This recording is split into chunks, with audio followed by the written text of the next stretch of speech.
just won't work out. Welcome back to Rubbin Minds, and we have been discussing news from the front page with Ahmed Agbabiaka, a social commentator. So just before the break, we were discussing Governor Fayose, and you said his brand of polity is making him very common, and you addressed that. But I want to use a quote that was accredited to him. He has promised to pull down the walls of Jericho. Those are his words. So does this reflect that brand of polity? Well, he should have, that's what I'm talking about actually. He should have defined what the wall of Jericho is all about. But for those that don't know, the walls of Jericho is from the Bible, where I understand. The Israelites went down and the walls came for freedom. Is more or less talking about liberty or freedom, breaking the chains of the APC of captivity. in this yes, case. that's what it means. Coming from an opposition, the wall of Jericho. I don't think there's any wall of Jericho around Ekiti. So that term is actually used for the federal government or Buhari-led government or the APC or so. So that's just what I'm talking about. This beating up of sentiment. Trying to. So he should say the same thing but in a different way, and then his brand of polity would be more accepted, or it would be more high level as opposed to. Nobody is obliged to accept or to anybody. Everybody is. They have the liberty, to accept or reject any brand or whatever brand. But coming as an opposition, there is a government on ground that is still winning election, regardless of all the accusations, counter accusations on the presidency, the federal government, and the APC-led federal government. They are still winning election. Recently, they won Ondo election. So I think what Fayose needs is not to be seen, to be talking day in, day out. So do you actually expect action from him, or do you see more of this rhetoric continuing in the media? There's this popular phrase, constructive criticism.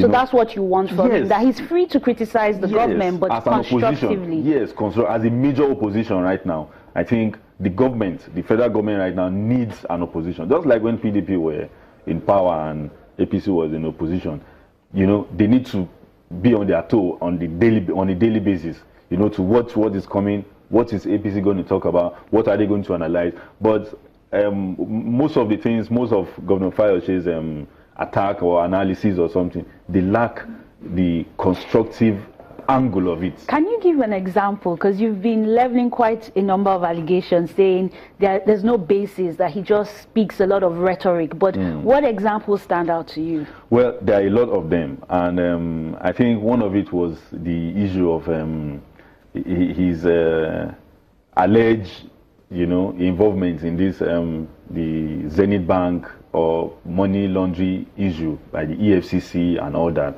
And in the course of his defense, he had to call out the first lady, on allegations that are not founded. Calling the first lady out to. So you're saying he's deflecting from issues that concern him. You've been called a thief. You needed to clear your name. You didn't do that. You need to call another person a bigger thief. So yours will not be relevant anymore. Such things are not, for a governor, are not required or are not needed or are not expected of a governor, of a sitting governor, let alone one that has been made the chairman of the opposition governors, coalition of the opposition governors. I think it's just one of those things that I think needs to be checked. So right now that he's now having the official responsibility as the chairman of the governors forum of the opposition party, maybe he's going to have a change of attitude or approach to issues.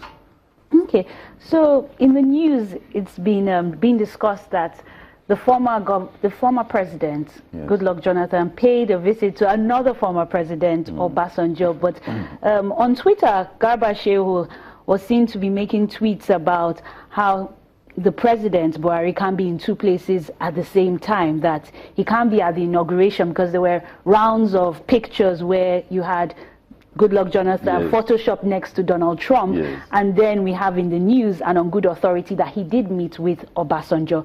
So what do you make of that? Well, I think social media is a platform, that is giving a serious challenge to whoever is in power or whoever is in position of authority. So, and you need to be on your toe to address issues the way they come.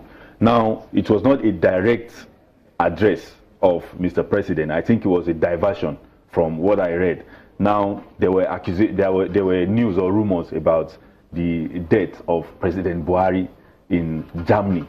Now, 2 days ago, we read from the letter that was sent to the Senate by the President about his annual leave, 10-day leave, that he was going to London, for a short break, and perhaps in the course of that, he's going to have his medical checkup, see his doctors. So now, the media or the news that broke out, the rumor that broke out was that President Buhari is dead in Germany. So the reaction by the president's media men, I guess it was Femi Adesina, he said President Buhari cannot be dead in Germany while holidaying in London. He, unlike President Jonathan, former President Jonathan, that was with former President Obasanjo in Otta, and at the same time with President Donald Trump.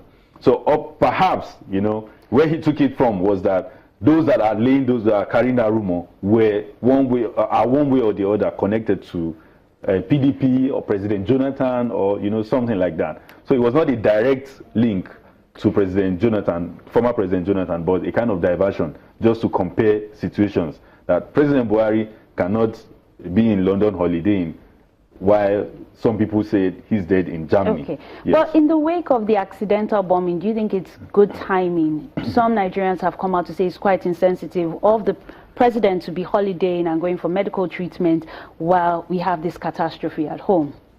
Well, it depends on who is looking at it right now.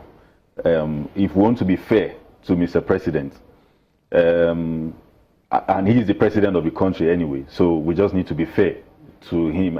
So you don't think it's insensitive? You don't think he should have stayed